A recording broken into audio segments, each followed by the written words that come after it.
Hello student, तो आज हम करने वाले हैं क्लास 11th का मैथ का समुच्चय का प्रश्नावली 1.1 का क्वेश्चन नंबर 3। तो चलिए करते हैं। कह रहा है निम्नलिखित समुच्चयों को रोस्टर रूप में लिखिए। हमें इस समुच्चय को जो दिया है इसको रोस्टर रूप में लिखना है। तो हमारा पहला समुच्चय क्या दिया है? पहला दिया है a बराबर x। यक्स ऐसा है कि एक पूर्णांक है और जो पूर्णांक है वो -3 और 7 के बीच का है। -3 और 7 के बीच का पूर्णांक है। तो पूर्णांक हमारा कैसा है? -3 और 7 के बीच का है।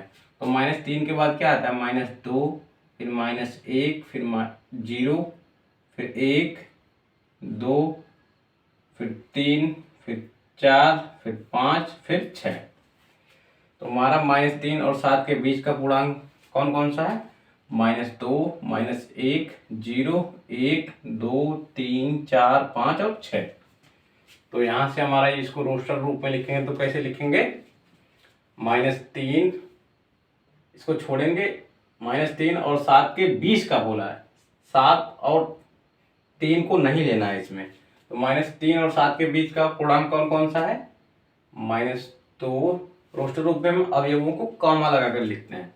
तो कॉमा, फिर -1 कॉमा, फिर 0 कॉमा, फिर 1 कॉमा, फिर 2 कॉमा, फिर 3 कॉमा, 4 कॉमा, 5 और 6। इसके अलावा और कोई पूर्णांक है जो -3 और 7 के बीच में आता है? नहीं। तो हमारा आंसर क्या हो जाएगा? -2, -1, 0, 1, 2, 3, 4, 5 और 6। तो ये हमारा, इसको हमने इस रूप में यानी रोस्टर रूप में लिख दिया। तो ये हमारा आंसर हो गया। ये हमारा आंसर हो गया इस वाले क्वेश्चन का। अब आता है क्वेश्चन नंबर 2 पे। क्वेश्चन नंबर 2 है b बराबर x सच दैट। इस सच दैट का मतलब होता है ऐसा है कि x हमारा ऐसा है कि इसको हम पूरा पढ़ते हैं। x सच दैट x संख्या 6 से कम एक प्राकृतिक संख्या है। यहाँ पे x हमारा ऐसा है कि वह 6 से कम एक प्राकृतिक संख्या है। वह हमारा 6 से कम एक प्राकृतिक संख्या है। तो 6 से कम एक प्राकृतिक संख्या कौन कौन सी होंगी? 6 से कम प्राकृतिक संख्या, 6 से कम प्राकृतिक संख्या 5, 4, 3, 2, 1। तो हमारा 5 आ जाएगा, फिर 4 आएगा, फिर 3 आएगा, फिर 2, 1। इसके अलावा और कोई प्राकृतिक संख्या है जो 6 से कम है? नहीं।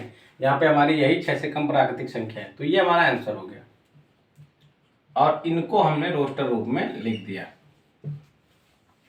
अब आता है क्वेश्चन नंबर 3 की तरफ। तो क्वेश्चन नंबर 3 क्या है? सब c बराबर x सच दैट x 2 अंकों की ऐसी संख्या है जिनके अंकों का योगफल 8 है। कह रहा है x हमारा ऐसी संख्या है जिनके अंकों का योगफल 8 है। तो x हमारा ऐसी संख्या है जिनके अंकों का योगफल 8 है। तो मान लेते हैं, मान क्या लेते हैं, हमारे पास 80 ऐसी संख्या होगी जिनके अंकों का योगफल 8 है। 80 हो गया। अगर इन दोनों संख्याओं का योग करें तो कितना हो जाएगा? 8। फिर 71 हो गया, इसका भी योगफल कितना होगा? 8। यहाँ पे देखिए इन दोनों संख्याओं का योग करेंगे कितना हो जाएगा? अंकों का योग 8 हो जाएगा। फिर यहाँ पे 6 और 2 हो जाएगा। यहाँ पे 6 और 2 इन दोनों अंकों का योग करेंगे कितना हो जाएगा? 8। फिर यहाँ पे हो जाएगा 5 और 3, इनका योग करेंगे कितना हो जाएगा? 8 हो जाएगा। यहाँ पे 4 और 4, इनका योग करेंगे कितना होगा? 8। यहाँ पे हो जाएगा 5 और नहीं सॉरी 3 और 5, इनका योग करेंगे कितना हो जाएगा? 8। और यहाँ पे 2 और 6, इसका योग करेंगे कितना होगा? 8। यहाँ पे 1 और 7, इनका योग करेंगे कितना हो जाएगा? 8।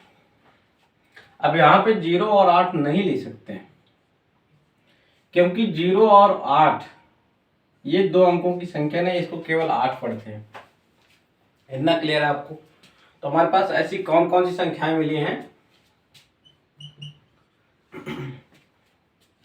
तो सबसे पहले क्या मिला? 80। 80 हो गया, फिर 71 हो गया, फिर 62 हो गया,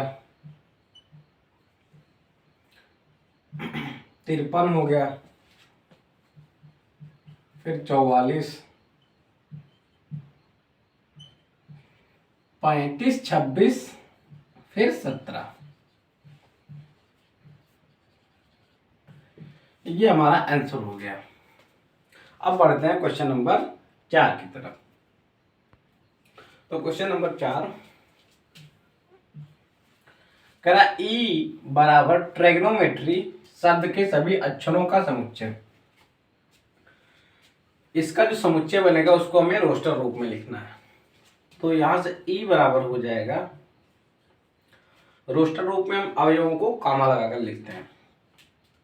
तो ट्रिग्नोमेट्री के शब्दों, ये जो शब्द है इसके सभी अक्षरों को हमें समुच्चय रूप में लिखना है। तो टी हो गया कॉमा, आर हो गया कामा, आई हो गया कामा, जी हो गया कामा, ओ हो गया कॉमा, एन हो गया कॉमा, इसके बाद एन के बाद क्या हो जाएगा? एन के बाद ओ।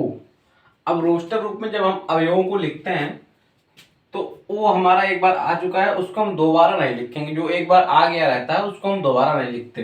तो एक बार ओ आ गया है तो ओ को हम छोड़ देंगे। फिर एम, एम हो गया, फिर ई, फिर ई के बाद आ गया टी। अब टी यहाँ पे हमने लिख रखा है पहले से, तो टी को नहीं लिखेंगे। टी के बाद क्या है? आर। आर यहाँ पे हो चुका है तो आर को भी नहीं लेंगे। अब बचा वाई, तो वाई ले लेंगे। तो यही हमारा आंसर हो गया। इसको हमने रोस्टर रूप में इस तरीके से लिख दिया।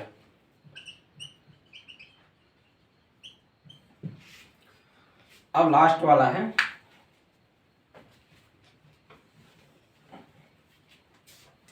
लास्ट वाला कह रहा है F is equal to better शब्द के सभी अक्षरों का समुच्चय है। तो इसको हम रोस्टर रूप में इस तरह से लिखेंगे, बी लिखेंगे, फिर कॉमा ई लिखेंगे, फिर कॉमा टी लिखेंगे। अब यहाँ पे टी एक बार आ चुका है तो टी को यहाँ पे दोबारा जो आया उसको नहीं लेंगे। फिर ई एक बार यहाँ पे लिख रखा है तो यहाँ पे ई को नहीं लेंगे। फिर यहाँ पे आर। तो यही हमारा रोस्टर रूप में हो गया, इसका आंसर हो गया। तो ये क्वेश्चन नंबर 3 कंप्लीट हो गया है। इसको आप नोट डाउन कर लीजिए। मिलते हैं नेक्स्ट वीडियो में नेक्स्ट क्वेश्चन के साथ। तब तक के लिए थैंक यू।